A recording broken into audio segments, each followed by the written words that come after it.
Hey friends, hello and welcome back to this YouTube channel. In today's another video tutorial, I'm going to share to you on how you can open the Windows terminal on your Windows 11. So all you have to do, I'm going to share to you two ways on how you can open the Windows terminal. First is on your desktop, you just have to make a right click on it and you'll find the option open in terminal.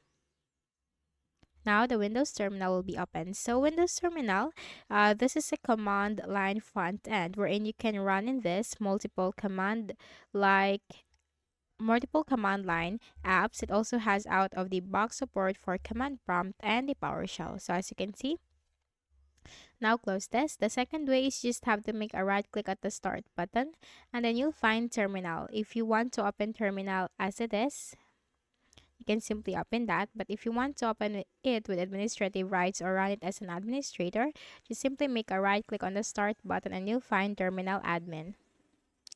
And that's it. That's how you can easily open the uh, Windows terminal on your Windows 11, wherein you can run some commands in the Windows terminal.